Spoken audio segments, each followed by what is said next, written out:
Welcome back to the show. हमारे यहाँ पे ज्वाइन किया है अब्बास गुल साहब ने। अस्सलाम वालेकुम। वालेकुम अस्सलाम। कैसे हैं आप? अल्हम्दुलिल्लाह, आप कैसी हैं? मैं बिल्कुल ठीक हूँ। अच्छा, आज हम बड़े इंटरेस्टिंग टॉपिक पे बात कर रहे हैं, वो है जादू टूने का तोड़ रंगों से। जी ठीक, तो सबसे पहला क्वेश्चन जो आपके दिमाग में आता है वो ये आता है कि किस तरह आप डिटेक्ट कर सकते हैं कि इस इंसान पे जादू हुआ है? किस तरह आपको पता चल सकता है? क्या उसका भी कोई मेथड है रंगों में? जी बहुत शुक्रिया। असल में जादू जो है ये सदियों से चला आ रहा है और इसके मुख्तलिफ इकसाम हैं। काला जादू, पीला जादू, नजरे बद का पुराना हो जाना, वो जादू में कन्वर्ट हो जाना, अच्छा। वहम हो जाना, वसवसे आना। ठीक है, जब भी जादू का हम नाम लेते हैं तो इसका मतलब है कि हमारा जो ज़हन है वो टैप हो गया है। ठीक, क्योंकि जादू के असरात जो है वो सबसे ज्यादा जो है वो ज़हन को कैप्चर करता है और वो ट्रैप हो जाता है।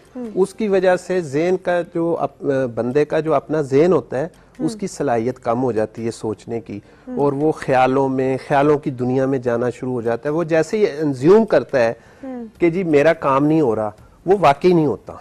अच्छा, तो थोड़ा साइकोलॉजिकल भी इसके अंदर ज्यादा होता है? थोड़ा सा नहीं, बहुत ज्यादा। अच्छा। मेरे पास अक्सर पेशेंट आते हैं, वो कहते हैं जी कि हमने 50 बंदे को दिखाया, वो सब कहते हैं कि जादू है। ठीक। मैं कहता हूँ कि भाई आप पर जादू नहीं है। कहता है जी आप बेकार डॉक्टर हैं। सही, जो आप सुनना चाहते हैं वो अगर आप उन्हें नहीं सुनाते ना तो वो फिर जादू जो है ना, वो क्योंकि उनका जादू सर चढ़कर बोल रहा होता है, तो इसलिए हम उनसे कहते हैं कि हाँ अब मुझे समझ आइए कि आप पर जादू है। ठीक। तो जब हम हिस्ट्री लेते हैं तो आप यकीन करें सुंदर कि जादू होता ही नहीं है। अच्छा। सिर्फ उनको लोगों ने या जो सोसाइटी ने उनको बताया हुआ होता है, जो उनको फीड किया हुआ होता है, वो उसी को हकीकत समझ लेते हैं और वो जादू हो जाता है। ठीक। ज्यादातर जादू के जो असरात हैं वो खवातीन पर होते हैं। अच्छा। जिन भी उन्हीं को चिपट जाते हैं, भूतने भी उन्हीं को चिपट जाते हैं, बदरूएं भी उन्हीं को चिपटती हैं, और ब्लैक मैजिक के जो असरात हैं वो भी उन्हीं पर होते हैं। मिसाल देता हूँ, अभी 3-4 रोज पहले एक खातून आई, कहने लगी मैं सुबह उठी हूँ और उठते साथ ही मेरा पाँव टेढ़ा हो गया। अच्छा। तो मैंने कहा क्या हुआ? हाँ। तो इसमें तो कोई बात नहीं, आपने देखा नहीं होगा, झटके से उठ गई हैं। हाँ। वगैरह वगैरह। हाँ। कहने लगी नहीं गुल साहब, असल में ना मैं कहीं गई थी। हाँ। तो वो लोग ना मुझे बड़ा घूर घूर के देख रहे थे। अच्छा, हाँ, सिर्फ नजरों से देख रहे थे और हाँ। मुझे ना फिर उन्होंने कहा है कि आज बड़ी खूबसूरत लग रही हैं। अच्छा। और ये हो रहा है और वो हो रहा है। तो मैं उस दिन से सोच रही हूँ, 3 दिन से, कि अल्लाह खैर ही करे, अल्लाह खैर ही करे। तो आज मैं जैसे ही सुबह उठी हूँ मेरा पाँव टेढ़ा हो गया, रोने लग गई। नजर लग गई है मुझे। तो मैंने कहा फिर क्या हुआ है? कहने लगी हमारे एक जानने वाले हैं, मैंने उनसे पूछा है तो उन्होंने कहा जी आप पर ना कुछ करवा दिया गया है, तो आप बहुत एहतियात करें। अच्छा। मैंने कहा बीबी कुछ भी नहीं हुआ। हाँ। वहम है। हाँ। और जो जादू है वो सबसे बड़ा वहम है। ठीक। आप उसको अपने अंदर से एक ऐसी फिल्म क्रिएट करते हैं कि जो खुद ब खुद आपके ऊपर प्लांट हो जाती है और आप वही हरकतें ये हम सिर्फ उन लोगों की बात कर रहे हैं जिनको लगता है कि उन पे जादू हुआ। देखिए 80% तो ऐसे ही हैं। 80% ठीक है। अब बाकी रह गए 20%। 20% में जो 10% है जो वाकई जादू के जुमरे में आते हैं, उनको फिर बड़ी बड़ी बीमारियां हो जाती हैं, जैसे बीमारियां प्लांट की जाती हैं। ठीक। आजकल जैसे कैंसर है, शुगर है, या और ब्रेन की जो वो है। मेरा इस पे थोड़ा सा काम भी, जरा रिसर्च जारी है। तो मैं आपको एक बात बताऊं कि ये कब्रिस्तान में जब जो ये कब्रें निकालते हैं वगैरह वगैरह, गोरकन जिन्हें बोलते हैं, मैं गया एक कब्रिस्तान में, तो उनसे मैंने पूछा कि मुझे ना कोई ऐसा कब्र बताएं जो कैंसर से बंदा मरा हो। ये बड़ी इंटरेस्टिंग बात है। अच्छा। अब आपको नहीं पता कि इस कब्र में कौन है, उस कब्र में कौन है, उस कब्र में कौन है, लेकिन उन्हें पता होता है। जब जनाजा लेके आते हैं ना तो वो बड़े प्यार से पूछते हैं भाई मरीज ये मुर्दा को क्या हुआ था, कैसे मरा? तो लवाकिन कहते हैं भाई कैंसर था मरीज। पता चला कि उसकी मिट्टी बड़ी महंगी बिकती है, वो बेचते हैं। अच्छा। ये जो आमिल कामिल जो है वो ये ब्लैक मैजिक करते हैं, तो वो बकायदा फिर उसके ऊपर जो उल्टा सीधा करके वो उस नाम से प्लांट करते हैं उस पे वो बीमारी को। अच्छा। और मैं ऐसे कई पेशेंट्स को जानता हूँ जो बिल्कुल ठीक थे और एकदम बीमार हुए और उनको कैंसर की ही बीमारी जो है वो डेवलप हो गई। फिर कितनी खौफनाक सी बात है। हमारे साथ एक कॉलर है। अस्सलाम वालेकुम जमीला। जमीला को मेरी आवाज नहीं पसंद आई आज। जमीला ने कहा अस्सलाम वालेकुम है। अच्छा तो इस तरह के जो 10% लोगों पे असरात होते हैं, फिर जब उनकी सिम्टम्स ये हैं कि जब उनके इलाज होते हैं, टेस्ट होते हैं, अच्छा टेस्ट में कोई बीमारी नहीं आ रही होती, लेकिन बीमारी जाहिरी तौर पे नजर आ रही होती है, सेहत बस खराब हो रही सेहत खराब हो रही होती है, कोई उन पर मेडिसिन असर नहीं कर रही होती, कोई इलाज असर नहीं कर रहा होता, अगर कर भी रहा होता है तो 2 या 3 दिन असर करता है, उसके बाद वो फिर दोबारा वही शुरू हो जाता है। सही। जब वो हमारे पास आता है रूहानी इलाज करवाने, या मतलब हम उसका रंग और रोशनी से इलाज करते हैं, तो हम उसका देखते हैं कि इसका ऑरा कौन सा डिस्टर्ब है, अच्छा। ऑरे का कलर कौन सा डिस्टर्ब है। अच्छा। क्योंकि ब्लैक मैजिक और जादू से जितने भी डिस्टर्बेंस पैदा होती हैं वो आपके कलर्स को डिस्टर्ब कर देता है। ठीक। तो हम वो उन कलर्स को देखते हैं कि कौन सा कलर ज्यादा उसने इफेक्ट किया है, तो वो कलर हम फिर उनको देते हैं और कलर से उसका इलाज करते हैं, अल्हम्दुलिल्लाह वो ठीक हो जाता है। ठीक हो जाता है। अच्छा, आपने क्यों कहा कि 80% केसेस जो आपके पास आते हैं उनको ये वहम होता है कि मुझ पे जादू है, तो उनके ज्यादा असरात फिर डिप्रेशन की तरफ जा रहे होते हैं? देखिए उसमें एंजाइटी है, डिप्रेशन है, अच्छा खौफ बहुत ज्यादा होता है। आजकल लोगों में खौफ बहुत ज्यादा है और हर बंदे का, क्योंकि मायूसी में जिंदगी गुजार रहे हैं, तालीम बहुत ज्यादा है, डिग्रियां बहुत ज्यादा हैं, जॉब्स नहीं है, मायूसी इस बात की है कि हमें क्यों, अच्छा जब पढ़ लेता है बच्चा या बच्ची, या मतलब वो समझता है कि मैं अब क्योंकि मैंने तालीम हासिल कर ली है, मास्टर कर लिया है, एमफिल कर लिया है, तो मुझे बस जॉब मिल जानी है। एंटाइटल्ड फील करते हो और आप जब नहीं मिलती है तो आपको डिसअपॉइंटमेंट भी उतनी होती है। बिल्कुल आपने सही कहा। अच्छा, एक आपने बड़ी इंटरेस्टिंग बात की थी जो मुझे समझ नहीं आई कि नजर लग जाना और नजर का पुराना हो जाना। जी, इसका क्या मतलब है?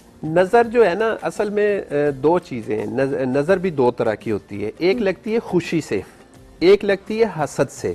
अच्छा। खुशी की नजर जो होती है ना, वो माँ, बच्चे को अक्सर आपने देखा होगा कि माँ बहुत ज्यादा प्यार कर रही होती है तो बच्चे को लग जाती है। वो ये नहीं है कि वो नजरे बद है, होता ये है कि जब हम खुशी का इजहार कर रहे होते हैं तो हमारी जो रोशनियां चार्ज हो रही होती हैं, उनका फ्लो इतना ज्यादा होता है कि वो मासूम बच्चे को ओवर वैल्यू में ले जाता है, तो वो डिस्टर्ब हो जाता है। फिर वो दादी नानी जो भी बड़े होते हैं वो कहते हैं मतलब है कि नजर लग गई है, इसको कुछ करें। ठीक। एक होती है हसद से नजर लगना। हसद वाली नजर जो है ना वो बड़ी खतरनाक है। अच्छा। मतलब आप रोज बरोज तरक्की कर रहे हैं, अच्छे कपड़े पहन रहे हैं, दिखावा भी हमारे यहाँ ज्यादा है, गाड़ी आ गई है किसी भी अच्छी उससे, तो मुझे कोई चीज मिल नहीं रही, मैं वो तमाम चीजों से महरूम हूँ, तो मैं बड़ा हर वक्त वैसे अच्छा मिल रहा हूँ लेकिन हसद की नजर से देख रहा हूँ। हाँ। तो वो हसद की आपको खुशी नहीं हो रही किसी की कामयाबी में कि क्यों ये कामयाब है, तो जब हम उस हसद को इतना ज्यादा पावरफुल कर लेते हैं तो वो यकीन करें कि इतनी तलवार से ज्यादा असर करता है और बंदे को तोड़ फोड़ कर देता है उसकी। तो इससे कैसे बचा जाए? ये जो देखिए, मैं तो हमेशा ये कहता हूँ कि अल्लाह ताला ने एक ना राज रखा है, हर चीज का एक राज है, तो हम भी अपनी हर बात को छुपा के रखें। जब कामयाबी हो जाए, सक्सेसफुल हो जाए तो सब देखें। हम क्या करते हैं कि अभी हमने कुछ करना भी नहीं है और प्लान में है, बात पाइपलाइन में है, तो हम क्या करते हैं कि पहले से पूरी दुनिया को बताना होता है, जी मैं पासपोर्ट बनवाने जा रहा हूँ, मैं दुबई जाऊंगा, मैं ये करूंगा, मैं वो करूंगा। जी, इतनी खुशी से जवाब दिया सारों तो जी। पता चला कि कुछ भी नहीं हुआ। अच्छा। जब कुछ भी नहीं हुआ ना, हाँ। मायूसी हुई, नाकामी हुई, हाँ। तो फिर आप ऐसे कामों में या ऐसे ट्रैक पे चले जाते हैं कि आप यही समझते हैं कि जादू हो गया। अच्छा, अगर हम एक एग्जाम्पल लेते हैं, जैसे कुछ लोग कहते हैं ना कि मियाँ जो है वो दूसरी कंट्री में है, इतने अरसे से अप्लाई किया हुआ है, तो जी बस किसी जादू की वजह से जो है ना ये काम रुका हुआ है, या कुछ लोग कहते हैं औलाद नहीं हो रही, कुछ लोग कहते हैं शादी नहीं हो रही। तो कलर्स के थ्रू आप इसको किस तरह डील करते हैं? अगर देखिए, सबसे पहले तो मैं तमाम नाजरीन को ये बात कहूंगा कि अपनी स्पीड को स्लो करें। जो भी काम आप कर रहे होते हैं ना, उसको बकायदा पूरे तवज्जो के साथ करें और अपनी तरतीब को ठीक रखें। होता क्या है कि जब हम स्पीड में काम करते हैं और जल्दी जल्दी उसका रिजल्ट लेने की कोशिश करते हैं ना, तो वो डिस्टर्बेंस होती है। डिस्टर्बेंस हमें ना बर्दाश्त नहीं है। जब हमें डिस्टरबेंस बर्दाश्त नहीं होती ना, तो हमारा ज़हन जो है वो ऐसे पोल पे होता है कि वहां से वो स्लिप कर जाता है, रुकावटें ये वो। जब आप तरतीब अपने पेशेंस रखें अगर आप, तो फिर सब कूल रहे। अच्छा, अगर आप घर में हैं, ठीक है, और आपको ऐसे वसवसे आना शुरू हो गए, वहम हो गया कि मेरे ऊपर जादू ही हुआ है, मैंने तो सारा जो है जोर लगा लिया इस काम के लिए, लेकिन अगर ये काम नहीं हो रहा है, इसका मतलब है किसी ने बंदिश कोई की हुई है। तो आप खुद किसी तरह डिटेक्ट कर सकते हैं कि शायद मेरे ऊपर कुछ हुआ हुआ हो। जिस तरह अगर मैं आपको एक साइंस की एग्जांपल दूं कि अगर आपने अपनी डिप्रेशन डिटेक्ट करनी है तो आप अपनी विल पावर देख लें कि आपका कुछ भी करने का कितना दिल कर रहा है, और अगर नहीं कर रहा तो आपको थोड़ी सी डिटेक्शन हो जाती है कि अच्छा शायद मुझे डिप्रेशन है। तो इस तरह आप डिटेक्ट कर सकते हैं रंगों से कि अब मेरे ऊपर शायद कोई असर है किसी चीज का। जी बिल्कुल। देखिए कैसे किया जा सकता है? जैसे डिप्रेशन का आपने बात की, तो कलर्स में फौरन पता चल जाता है कि इसके अंदर ना रेड कलर ज्यादा हो गया। अच्छा, ब्लैक मैजिक है, वाकई मैजिक है, तो पता चल जाता है कि इसके ऊपर ब्लैक होल कितने ज्यादा आ गए हैं और उसके ऊपर ब्लैक शेड कितना आ गया, ब्लैक कलर कितना आ गया है। अगर तो ऐसा कुछ हो सकता है कि आप किसी अगर रंग का इस्तेमाल ज्यादा शुरू कर दें तो उसका असर कम हो जाए? जी, वो हम बताते हैं कि जैसे जादू का कलर, जादू का तोड़ करना है, तो मैं अक्सर भी आपके प्रोग्राम में भी कह चुका हूँ कि आप अपने घर में ब्लू कलर का इस्तेमाल ज्यादा करें, या अपने घर की मेन एंट्रेंस जो है उसके ऊपर ब्लू कलर लगा के रखें। ना तो आप पर कोई जादू होगा, ना आप पर वसवसे आएंगे। अच्छा, आपकी एनर्जी मेंटेन रहेगी, क्योंकि ये कायनाती कलर है, ब्लू कलर है। अच्छा, एक वो चाइनीज होती है, जापानीज चीज होती है, उसको इविल आई कहते हैं ना, वो भी ब्लू कलर की होती है, और वो लोग हर जगह जो है घर में उसको लगाते हैं, रखते हैं या धूप या फिर लगा देते हैं उसको ताकि वो कलर जो है वो ब्लू रहे। तो हर चीज चले, इसके ऊपर हम आगे भी बात करते हैं भी टाइम, एक छोटी सी ब्रेक का, ब्रेक के बाद मिलेंगे।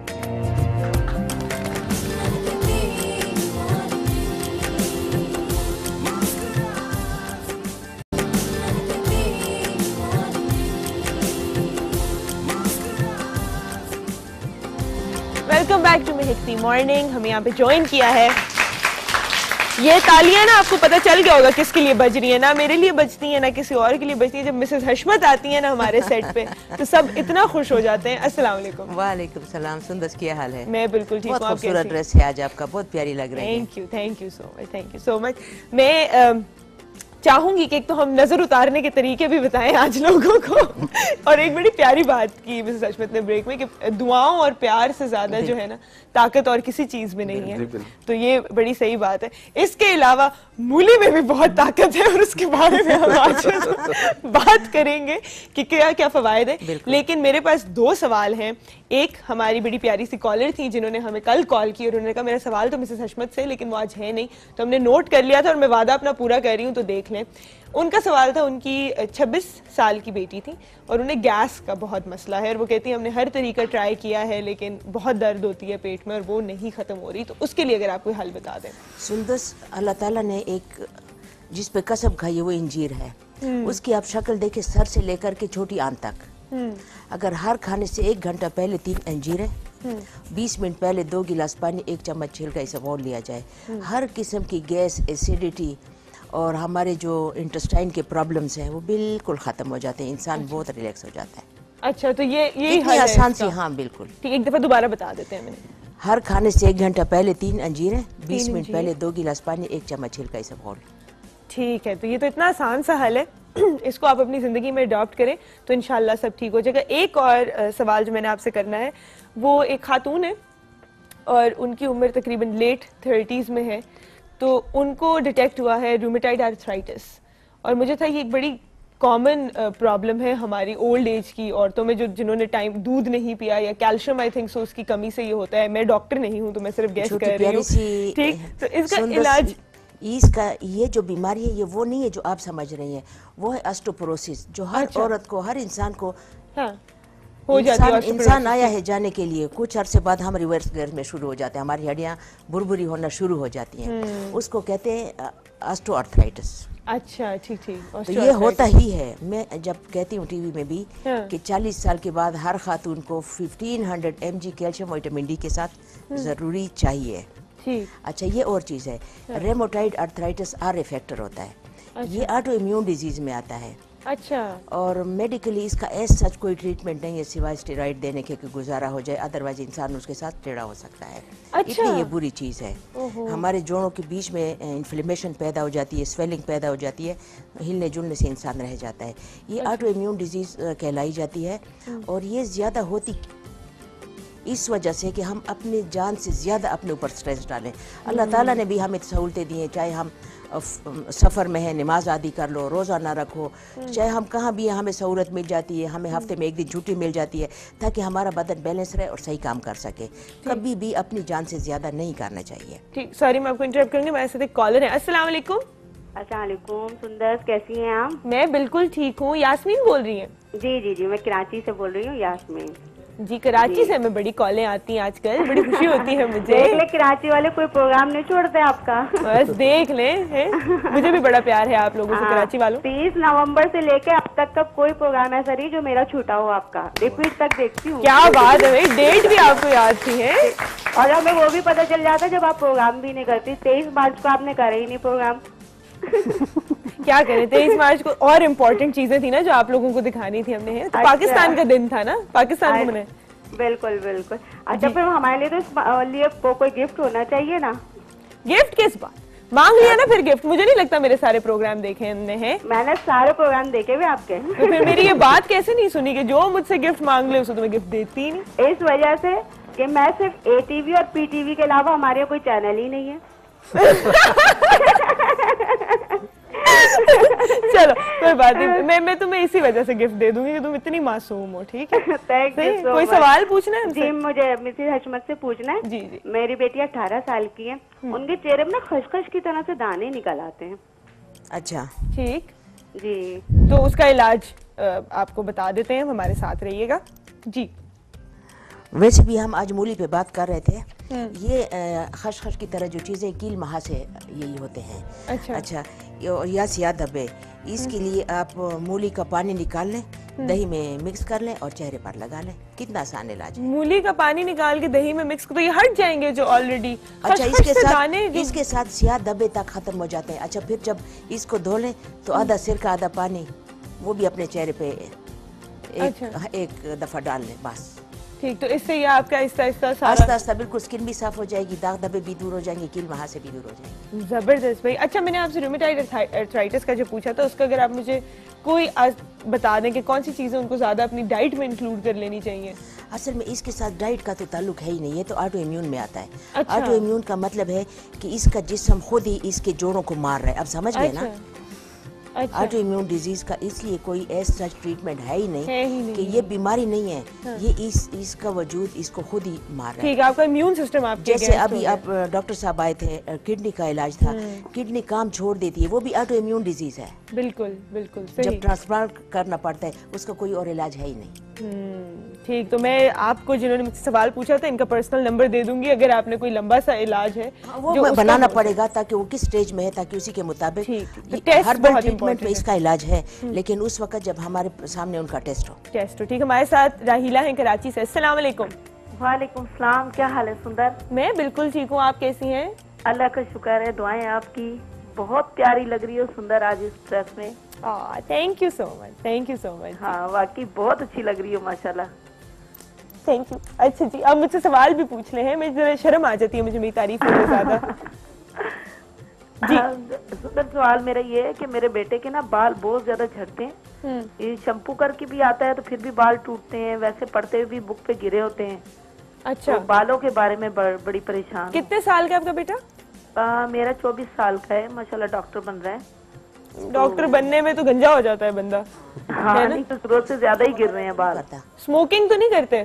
नहीं नहीं, कुछ भी नहीं। दीन की तालीम हम माशाल्लाह देते हैं, दीन के मुताबिक। पता ही नहीं करते? पता है, कंफर्म है कि स्मोकिंग नहीं करते? नहीं नहीं, मैं कह रही हूँ दीन के मुताबिक उनकी तरबियत कर रहे हैं हम।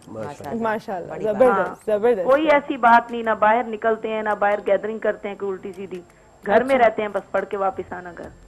अच्छा, इसी वजह से फिर बाल गिर रहे हैं शायद, है ना, ज्यादा ही घर के अंदर रख दो। और सुंदर, मैं रेगुलर कॉलर हूँ लेकिन गिफ्ट विन नहीं किया कभी आपका। फिर मांग लिया ना गिफ्ट मेरे से। ठीक है, मैं पहले आपके बेटे के बाल झड़ने का हल बता दूं, फिर देखूंगी गिफ्ट देना है कि नहीं जी। अच्छा, ज्यादातर बाल गिरते हीमोग्लोबिन की डेफिशिएंसी से भी। अच्छा, अगर वो गोश्त नहीं खाता तो वो गोश्त शुरू कर दे। फलों में सेब और अनार, ये बालों की सेहत के लिए है। सब्जी में पालक, अच्छा, गोश्त, ये बालों की सेहत के लिए है।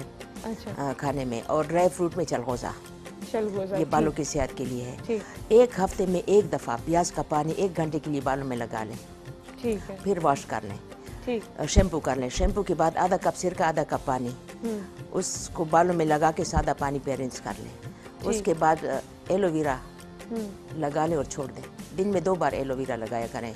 एलोवेरा भी प्रोटीन है, बालों की ग़िज़ा है, इनके बाल ठीक हो जाएंगे। जबरदस्त भाई। अच्छा, रंगों से अगर इसका हम कोई हल बताएं। देखें, वो बच्चा क्योंकि 24 साल का पढ़ रहा है तो उसकी डाइट नहीं प्रॉपर, ठीक है, नींद नहीं पूरी हो रही, स्ट्रेस, स्ट्रेस, मेडिकल पढ़ाई के जो का। बच्चे होते हैं ना, उनके सर पे बाल कैसे होते हैं ये भी एक मौजज़ा है। ठीक है। और बालों के लिए उसके कोई वो मसला नहीं है कि वो रुक जाएंगे। वो ऐसा करें कि तिलों का तेल लें और उनके उसको धूप में रख दें, ब्लू बॉटल में डाल के। ठीक, ठीक है। सुबह उसकी वालदा रख दे 10 बजे। कराची में तो धूप बड़ी शाइन है और गर्मी भी है, तो 5 बजे तक वहाँ पे बड़ी अच्छी धूप होती है। और वो तिलों का तेल रात को हल्के हाथ से मसाज करें और उनका ना नमक बंद करवा दें कुछ दिनों के लिए। अच्छा, और हनी, ये बात मैंने पहले भी सुनी है कि नमक, नमक जब सॉल्ट कंटेंट्स, डिप्रेशन होता है ना, या मतलब किसी डीप बच्चा उसमें कंसंट्रेट कर रहा होता है, तो साल्ट वैसे भी बॉडी में जो है ना वो जनरेट होना शुरू हो जाता है। अच्छा, तो आप उसको हनी दें सुबह शाम 1-1 चमचा, या मिठास जो है ना, ये जो आर्टिफिशियल है शुगर वगैरह, ये ना दें, हनी ले, बाल 2 दिन में रुक जाएंगे उसके गिरने। अच्छा, और नए बाल भी आ जाएंगे। वही ब्लू 40 दिन रखना है, लेकिन रोजाना उसको लगाना है थोड़ा थोड़ा। रात को हल्के हाथ से वो मसाज करे जड़ों में, बाल भी रुक जाएंगे और नए बाल भी आना शुरू हो जाएंगे इंशाल्लाह। अच्छा, हम लोग क्योंकि यहाँ पे पिछले शो में भी हमने बात की थी, हम डिप्रेशन की बात कर रहे हैं, तो मिसेस हशमत, ऐसी कोई जो है खुराक है जो हम अपने रोजमर्रा की उसमें शामिल कर सकते हैं जिसमें नेचुरल एंटी डिप्रेसेंट्स हो? बिल्कुल। तो ये भी अगर आप हमें बताएं, क्योंकि आजकल पेपर्स क्योंकि आने लगे हैं बच्चों के, तो उनको वैसे ही जो है ना एक एक्सेलरेशन की जरूरत है, क्योंकि आपके आसान बड़े खता हो जाते हैं, टेंशन और स्ट्रेस की वजह से जितने बाल गिरते हैं, तो वो तो सबसे ज्यादा ही, तो उसके सबसे बुरी चीज ही स्ट्रेस है। तमाम बीमारियां बनती ही स्ट्रेस की वजह से हैं। बिल्कुल। अच्छा, एक हमारी बॉडी में हार्मोन है जिसको हैप्पी हार्मोन्स बोलते हैं। वो बॉडी उस वक्त प्रोड्यूस करती जब हम पैदल चलते हैं।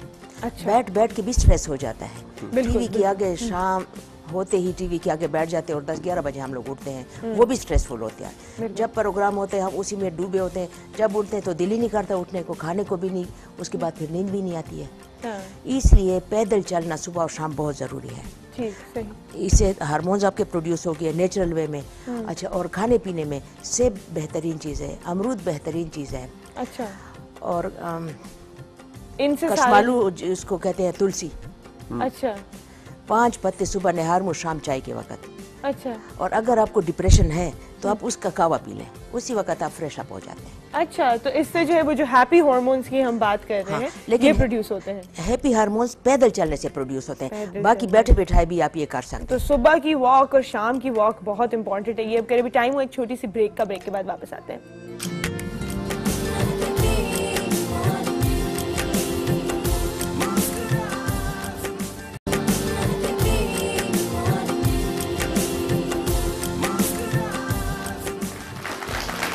Welcome back to make the morning. मेरे साथ हैं यहाँ पे हमारी ड्रेस डिजाइनर निम्रा। कैसी हैं आप? मैं बिल्कुल सही हूँ, आप सुनाएं।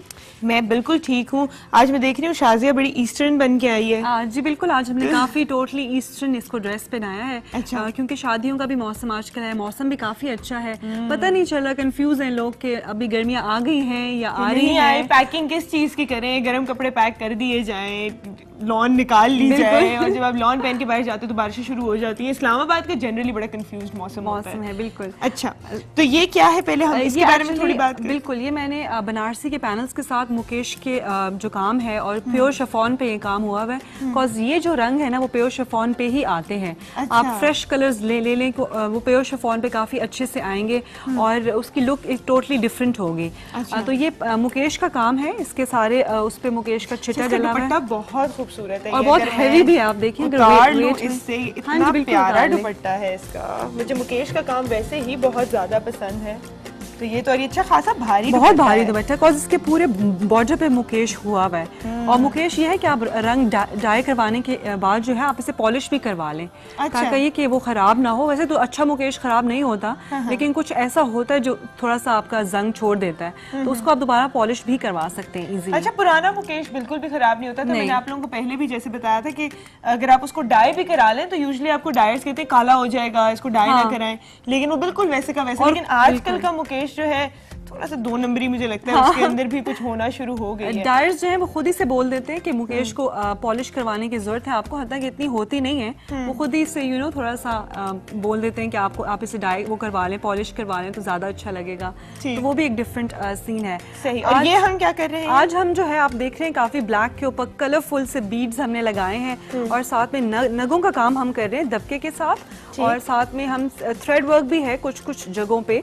अब इसमें यह है कि आप नग जो है वो दबके से लगाएं तो ज्यादा अच्छी बात है, लेकिन तितला भी यूज होता है इसमें। लेकिन ये कि ग्लू से भी आप कुछ छोटी छोटी चीजें लगा सकते हैं, लेकिन प्रेफर करें कि ज्यादा काम आपका अटैच हो फैब्रिक के साथ। अच्छा, इस काम को क्या कहते हैं दोबारा बताइए? ये नगों का काम है बेसिकली, और ये मोटिव हमने तैयार किया है। और इसकी हम फिनिशेस अभी साबिर साहब जो हैं वो कर रहे हैं। जी, अस्सलाम वालेकुम साबिर साहब, बड़े खामोश बैठे हैं। कैसे हैं आप? ठीक ठाक। ठीक ठाक? अपना ठीक ठाक है? मैं बिल्कुल ठीक ठाक हूँ। अच्छा, मैंने अगर किसी के पास जाके काम कराना है तो मैं क्या कहूँगी? मुझे क्या कलरफुल काम चाहिए? इस काम का कोई नाम वो तो नहीं, ये नगों का काम अगर आपने कराना है तो नगों का बताएंगे। अच्छा, मैं नगों का अगर रेशम का काम करवाना तो फिर आप रेशम का। ठीक नहीं, लेकिन ये इसके नीचे देखें जो काम हुआ है, ये वाला, ये कोरे दबके का, नक्शी का, ये नाम कोरे दबके का काम जो है, और नक्शी होती है, कोरा दबका होता है, इसमें कुछ काफी चीजें होती है इसमें। अच्छा, और इसके अंदर आपने क्या कुछ लगाया है अभी? इसमें तिल्ला लगा है, कोरा दबका लगा, नग लगे हैं, कुछ ये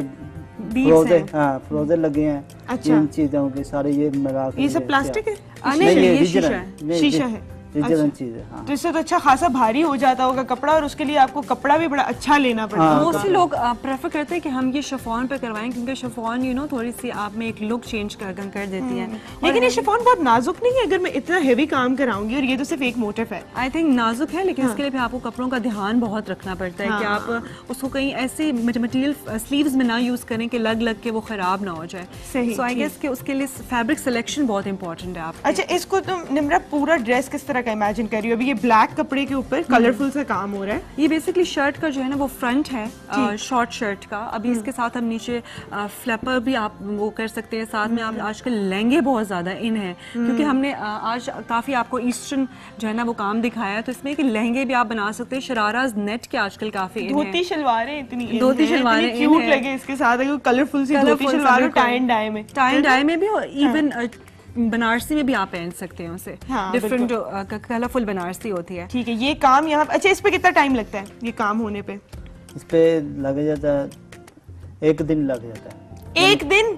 हाँ, 1 दिन। क्योंकि सुबह से लेके शाम तक 12 घंटे, यानी कि 12 घंटे। बिजली चली जाए, उसके अंदर कारीगर भाग जाए, फिर भी 1 ही दिन लगता है? नहीं, वो तो सही वाला टाइम बताए ना कितना लगता है? 1 दिन में 12 घंटे में ये हो जाता था। 12 घंटे, लेकिन उसको आप डिवाइड कर लेंगे, रोज इस पे 3 घंटे काम होगा, 4 घंटे होगा।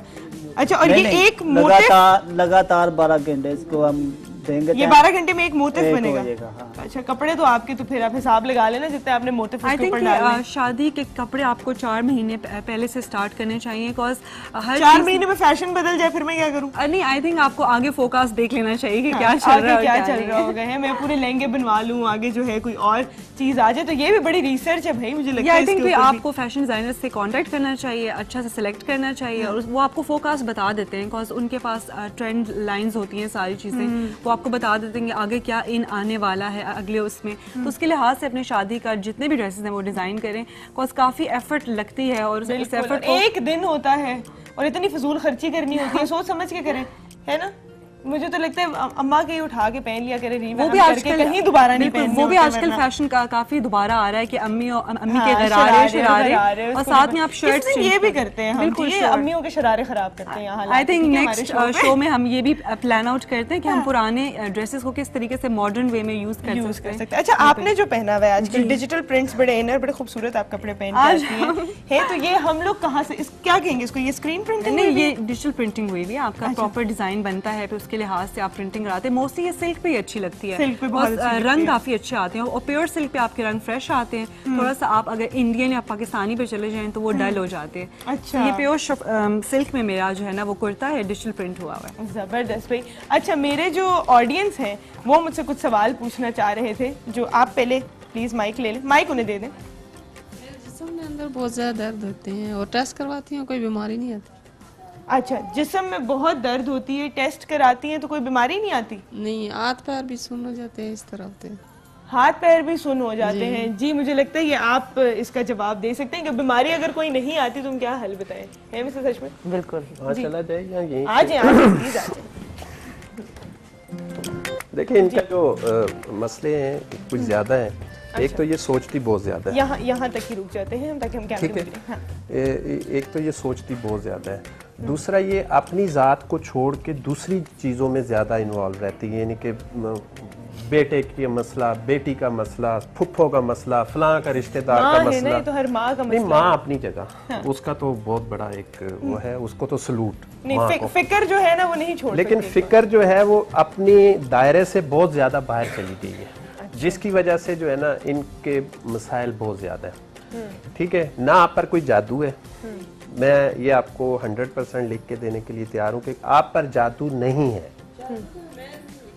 ठीक है, यकीन नहीं करती, लेकिन तो करना पड़ेगा। देखें, जब आप ये मायूसी से बड़े आराम से ये जुमला बोलते हैं कि जी टेस्ट भी सारे करवा लिए हैं लेकिन बीमारी डिटेक्ट नहीं हुई, बीमारी कोई नहीं है, तो इसका तो कमजोरी के लिए ये है कि आप अपनी नींद को पूरा टाइम दें, पूरी नींद करें, गोश्त वगैरह जो है वो ज़्यादा खाएं, जैसे बकरे का गोश्त, फिश होगी वगैरह, उसका शोरबा लें और शहद लें, नमक कम कर दें, तो इंशाल्लाह आप एक हफ्ते में ना बिल्कुल ठीक हो जाएंगी। जूसेस लें, फल हम नहीं खाते, अब पता है क्या ट्रेंड चल पड़ा है, दूध पीने लगते हैं ना तो लोग कहते हैं डब्बे का दूध पी लेंगे, या दूध हमने पीना ही नहीं है, या ताज़ा दूध नहीं पीना, तो क्या होता है कि जी हमें वो स्मेल आती है।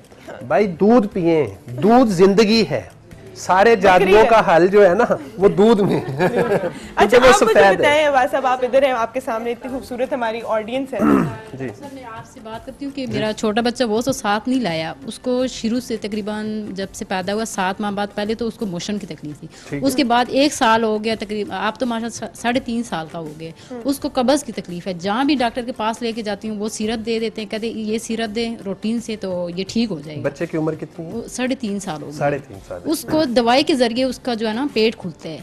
ठीक है, उसको कब्ज जो है ना बहुत ज्यादा रहती है। अच्छा, ठीक, इसका जवाब तो आपको मिसेस हशमत भी दे देंगी जी। पहले मैं मिसेस हशमत से भी पूछ लेती हूँ जी। 3.5 साल का बच्चे, और बच्चे मटर बड़े शौक से खाते हैं। अच्छा, आप उनको उबले हुए मटर जितना खिला सकें उनका पेट खुल जाएगा। वो तो बहुत छोटा सा बच्चा है, क्योंकि बच्चे ना सब्जी खाते हैं और ना बच्चे पानी पीते हैं। जब आपके बेटे का पेट नरम हो जाए तो आप उसको कच्चा अमरूद खिलाएं, जब आपके बेटे का पेट सख्त हो जाए तो आप उसको नरम अमरूद खिलाएं।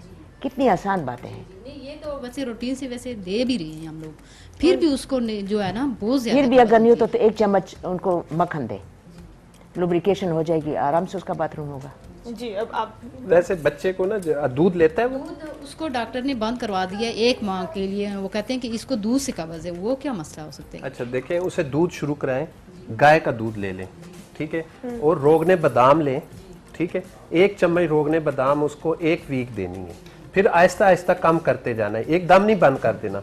रोगने बादाम आहिस्ता आहिस्ता कम करते जाएं, और रात को जब वो सो जाए, खाना खाने के बाद जब वो सो जाए बच्चा गहरी नींद में, इस्त्री से या कोई कपड़ा ऐसे थोड़ा सा गर्म करके उसके नाफ के ऊपर नहीं नहीं, सीने पे नहीं, नाफ के ऊपर हल्की सी सिकाई करें, इंशाल्लाह ताला वो बिल्कुल ये कब्ज की बीमारी खत्म हो जाएगी। अच्छा ठीक है जी। अच्छा हमारे सामने ऑडियंस है जी, जी। और हम आज बात कर रहे थे असरात की, नजर की, जादू की। आपको यहाँ पे कोई लगता है ऐसा कुछ लाइव एग्जांपल है हमारे पास? जी बहुत सारी हैं। अच्छा, हाँ जी। अच्छा। अगर मैं चाहूँ तो इन सब पर जादू जो है ना, मैं बता सकता हूँ कि ये सारे जादू इन पे हुआ हुआ है। अच्छा तो चलो हम कोई एक एग्जांपल लेते ठीक हैं ना। है, हाँ। इन्हीं के जिनके पास माइक है। हाँ। देखिए इनकी सिम्टम्स ये हैं कि इनका जो मैंने अभी हो रहा देखा है, तो इनके जो सर के ऊपर जो रोशनियों का एक बहुत बड़ा एक वो है, ये बड़ी डिस्टर्ब है। मैं अगर बात पूरी कर लूं फिर आपने सिम्टम कहना सही है या गलत है, क्यों सुन दो, ठीक है, तो चुप चुप करके सुनना है।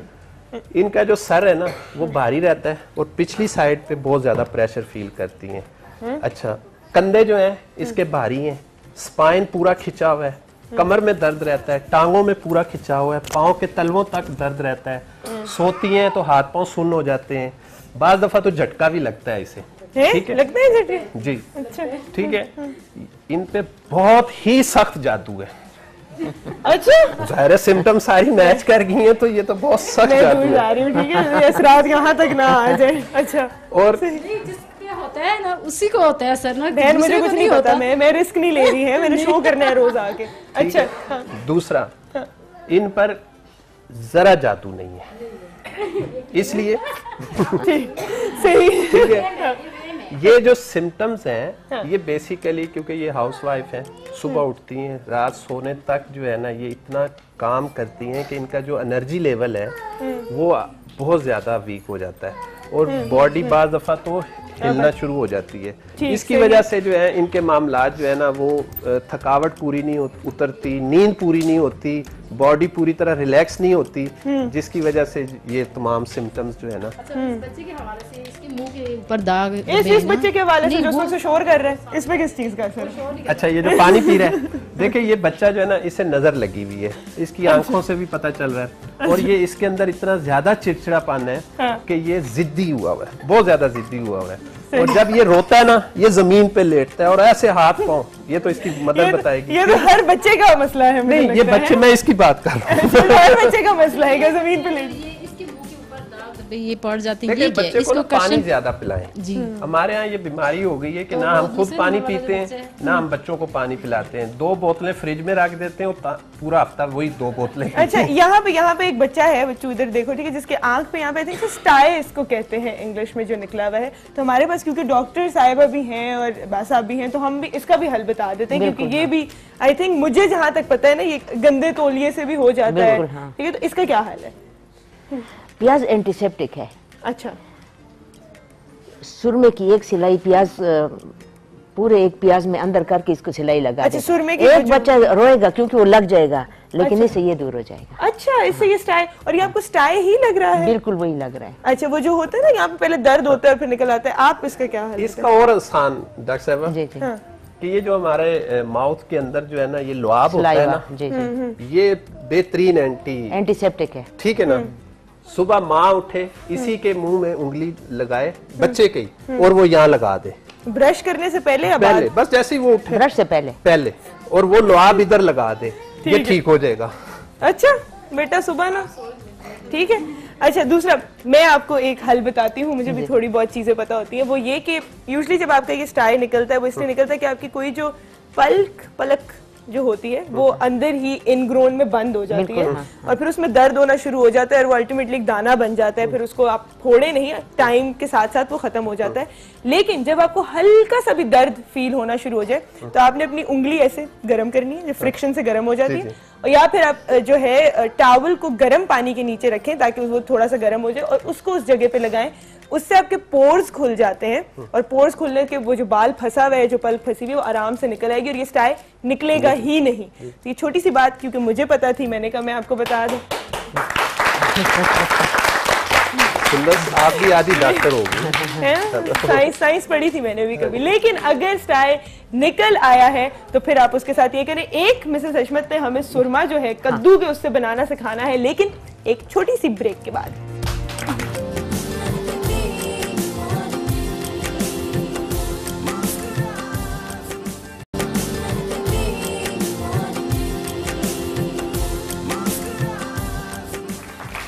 महकती मॉर्निंग में एक बार फिर खुशामदीद। मैं आपको बता के गई थी कि एक हम आपको जो है कद्दू से सुरमा बनाना सिखाएंगे और उसके क्या फायदे हैं सच में आपको बताएंगे।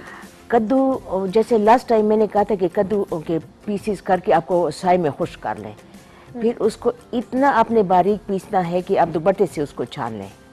सुबह और शाम हर आंख में 3-3 बार इसकी सिलाई लगाएं।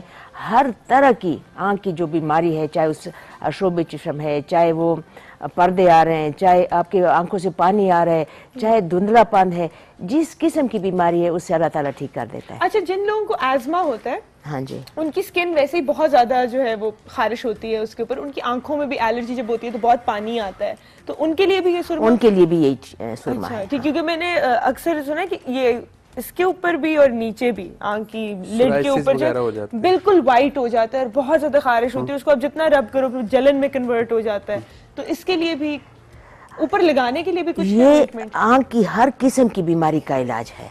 एलर्जी का इलाज ये नहीं है। एलर्जी का तो मैंने पिछली दफा बताया था, 20 डेज का कोर्स है, आप वो कर लें, आपको किसी किस्म की खारिश नहीं होगी। और अगर आपको खारिश है तो वो मूली के उसमें खुश्क खारिश बहुत बुरा होता है। अच्छा। और एलर्जी भी होता ही खुश्क खारिश है, तो उसके लिए मूली का पानी बदन पर लगा लें और खुश्क होने दें, खुद ब खुद ठीक हो जाएगा। कितना आसान काम है। हाँ। आप मूली को निचोड़ लें, उसका पानी लगा लें, और उससे स्मेल नहीं है थोड़ी देर के लिए, उसके बाद नहा लें थोड़ी देर की, लेकिन खारिश बहुत बुरी चीज है।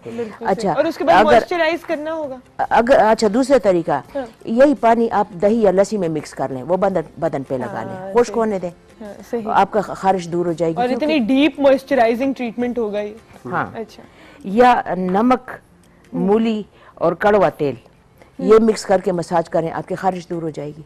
अच्छा, कड़वा तेल अगर आप थोड़ी सी छिली हुई स्किन पे लगा दो, जलन नहीं होती? एंटीसेप्टिक होता है ना, होती है ना उसमें नमक और अगर मूली मिक्स करे तो वो जलन खत्म हो जाती है। अच्छा, उसकी जलन खत्म। अच्छा, ये तो जो बच्चे सर में नहीं लगवाते ना कड़वा तेल, हाँ, तो उनके लिए भी आई थिंक ये बहुत अच्छा है कि वो उससे फिर जलन नहीं होगी। बिल्कुल, बालों की ग्रोथ भी काफी अच्छी होती है। बिकॉज हम बचपन में हमें लगाते थे ना तो हम भागते थे कि अब हमने ये नहीं लगाना है, नहीं, और जुएं नहीं पड़ती। हाँ, ये बात भी है, बिल्कुल। हाँ, जब भी आप गाँव जाते हो ना, गाँव में एक आपका सेशन होता है कड़वे तेल का, जिसके बाद कलबाजियां खा रहे हो तो कितनी जलन होती है सर। लेकिन आई थिंक वो अच्छा है, बिकॉज आजकल जितनी डस्ट है बाहर, उसकी वजह से आपके बाल रोज अफेक्ट हो जाते हैं काफी ज्यादा। जी देखें, ये जो खारिश है ना खुश्की की वजह से होती है। हाँ। तो इसके लिए तो जो है ना कलर थेरेपी में बड़ा मजेदार किस्म का इलाज है। अच्छा, ग्रीन पानी चार्ज करें, ये हर खाने से पहले पिए। अच्छा, ठीक है, तो वो सारा जो उसका बैक्टीरिया है ना वो खारिश वाला वो खत्म हो जाएगा। अच्छा। और ब्लू कलर में आप कोई सा भी ऑयल, सरसों का ऑयल ले लें, तिलों का ऑयल ले लें, जो भी वो आप चार्ज कर लें और वो लगाएं, या ब्लू पानी भी चार्ज कर लें और कॉटन से खारिश वाली जगह पे लगाएं पानी। अच्छा, खारिश खत्म हो जाएगी। मैंने एक जगह एक हदीस पढ़ी थी कि धूप के पानी से नहाना या पीना बर्स के दाग पड़ते हैं जिस्म पर। अच्छा, धूप के पानी से वो जोहड़ क्या होगा, जो खड़ा हुआ पानी या मतलब बैक्टीरिया वाला या खराब पानी होगा, क्योंकि जो ऐसी बातें लिखी होती है बहुत सारी, लेकिन रिसर्च भी होनी चाहिए उस पे और तहकीक भी होनी चाहिए, तो उससे मेरा ख्याल है। एक और बात मैंने आप लोगों को जनरल, क्योंकि जनरल नॉलेज भी आपके पास और कॉमन सेंस भी है, तो ये जरूर दिमाग में रखें कि आपने पानी अगर चार्ज करना है तो आपने शीशे की बोतल में करना है, प्लास्टिक की बोतल में नहीं करना, क्योंकि उसके अपने बहुत नुकसान आते हैं। प्लास्टिक के अंदर से अगर धूप हो के गुजर जाए तो उसके जितने कैंसरस उसके अंदर इंग्रेडिएंट्स होते हैं वो निकल जाते हैं। इसलिए अगर आपने कोई बोतल गाड़ी में रह गई है तो वापस आके उससे पानी नहीं पीना। प्लास्टिक तो वैसे भी मत इस्तेमाल करें। अच्छा, उसका क्या अल्टरनेटिव हो सकता है? वो कैंसरस है। अब हम प्लास्टिक के बर्तनों में माइक्रोवेव इस्तेमाल करते हैं, बिल्कुल भी नहीं करना चाहिए। अच्छा, शीशा, अच्छा जैसे ये हमारी पानी की बोतलें आती हैं, ये 1 टाइम होता है, हम तो बार बार उसी को भर के उसको इस्तेमाल करते हैं, ये 1 टाइम के लिए होता है, ये डिस्पोजेबल होता है, लेकिन हम कहाँ फेंकते हैं, हम तो बार बार यूज करते हैं। प्लास्टिक, एल्यूमिनियम, जस्ट इसको अपनी उससे निकाल लें, अपनी जिंदगी से निकाल लें। और इतनी रोजमर्रा की जिंदगी बहुत तेज हो गई है, वरना मैं तो कहती हूँ कि जितनी प्लास्टिक की बोतलें हम लोगों ने इंक्रीज की हैं, मुझे एग्जैक्टली उस मुल्क का नाम नहीं याद जहाँ पे मिनरल वाटर को बिल्कुल बैन कर दिया गया है। आप पानी लें, उसको उबालें और उसको पिए, क्यों एनवायरनमेंट को गंदा कर रहे हैं? इतनी प्लास्टिक की बोतलें डिग्रेडेबल नहीं है ये, और यहाँ पे कोई रिसाइकलिंग आई डोंट थिंक आप लोग भी करते हैं, तो आई थिंक ये ट्रेंड जो है वो घरों से जा रहा है कि पानी बॉईल करें और फिर हाँ, वो बस करें। बस बोतलें जो है वो आ रही हैं। मैं चाहूंगी कि हम वो काम भी दिखा दें, कहाँ तक पहुंचा है, कंप्लीट हो गया है ये मोटिव कि नहीं। हो गया है जी मास्टर साहब? कर रहा हूँ जी कर रहा हूँ। ये इन्होंने बिल्कुल वो जवाब दिया जब आप गुस्से में पहुंचते हो ईद से एक दिन पहले और आप कहते हो जी काम हो गया, बस जी कर रहा हूँ, मैं 5 मिनट बैठे, चाय शाय मंगाऊं आपके लिए, ठंडा लेंगे आप, है ना? तो ये कितना रह गया है काम? बस अभी तो थोड़ा सा हुआ है, लेकिन इस पे टाइम लगता है। हाँ, आपने जो बताया 12 घंटे लगते हैं उस पे हमारे पास। अभी तो 2-3 मिनट हुए हैं। या I 2-3 मिनट तो नहीं हुए हैं, 10-15 मिनट तो हो ही गए, 1-2 I लाख think तो लग ये- जाने चाहिए अभी तक। इनकी अच्छाई है कि ये सच बता रहे हैं कि टाइम लगता है। हाँ। ये नहीं कह रहे कि चलें जी 2-3 दिनों में ये फारिग हो जाएगा। आई थिंक इसको हमने कंटिन्यू जितना अच्छा, जितना नीट काम हो उतना अच्छा है। बिल्कुल नहीं, और बहुत खूबसूरत और बहुत अच्छा काम करते हैं ये तो, मैं मजाक तो साथ साथ चलता रहता है। एक ऑडियंस में से सवाल था जो मैं जल्दी से ब्रेक में उन्होंने हमसे किया था, मैं बाकी लोगों को भी बताना चाहूंगी क्योंकि मुझे लगता है ये थोड़ा कॉमन मसला है कि बच्चों को जब भी डांटें या किसी चीज से रोकें तो उन्होंने जिस तरह ये एक्सप्लेन किया मैं वैसे बताती हूँ कि वो बिल्कुल सख्त हो जाते हैं कि वो 3-4 घंटे जी बिल्कुल बात नहीं करेंगे या मुंह फुला के बैठ जाएंगे और सख्त हो जाते हैं। तो इसका सोल्यूशन क्या है? इसका कोई सोल्यूशन है? बिल्कुल है। अच्छा, क्या है? बच्चे को इग्नोर करें। हमने बच्चों को इतना करीब किया, बच्चा तो न समझे कि वो हमारे माँ बाप बन गए। हमें अपने माँ बाप ने कैसे पाला है, एक डिस्टेंस था, अब वो खत्म हो गया। इस वजह से अब बच्चे बदतमीज भी हैं, बच्चों की सेहत भी ठीक नहीं है, बच्चे खाते पीते भी नहीं है, बच्चे बात भी नहीं मानते। बिल्कुल वो बैरियर खत्म हो गया, वो रोब दाब खत्म हो गया जो पेरेंट्स का होना चाहिए। बिल्कुल बिल्कुल। और एक क्योंकि उन्होंने ये उससे पूछा था क्वेश्चन कि क्या उनके ऊपर कोई साया है या कुछ है, ये जो इतनी सख्त हो जाती हैं या बात नहीं सुनती। असल में कोई जादू या साया वगैरह नहीं है। हाँ। ये डॉक्टर साहब ठीक कह रही है। बचपन से जो लाड प्यार बच्चे को ऊपर लेके आता है, फिर वही जब बच्चा समझदार हो जाता है तो वो जिद्दी हो जाता है। वो फिर समझता है कि ये सारे मेरे गुलाम हैं, और जब वो कोई उसको डांटता है या उसको वो करता है तो वो फिर उसका इजहार इस तरीके से करती है। तो मेरा ख्याल है कि इनको बच्चे को और पेरेंट्स के दरमियान थोड़ा सा गैप रखना चाहिए और इनकी डिमांड्स कम पूरी करनी चाहिए। थैंक यू सो मच, आप सब आज मेरे साथ थे शो पे और हमने बहुत अच्छी अच्छी बातें सबको बताई। चाइल्ड साइकोलॉजी क्योंकि एक और चीज़ है जिसके ऊपर मेरी काफ़ी रिसर्च है, तो अभी टाइम नहीं है, वरना मैं आपको समझाती। इसके ऊपर भी एक लंबी बात करेंगे, बल्कि एक शो करेंगे कि आजकल के बच्चों में और हमारे दौर में या हमारे माँ बाप के दौर में क्या फ़र्क था और क्यों ये वाले जो बिहेवियरल पैटर्न्स हैं, ज़िद्दी होना एक चीज़ होती है पर इसके पीछे बहुत ज़्यादा साइकोलॉजिकल रीजंस हैं, उनको समझें और फिर उन्हें केटर करें। कभी कभी सख्ती भी जो होती है वो बच्चे को ज़्यादा नुकसान देती है।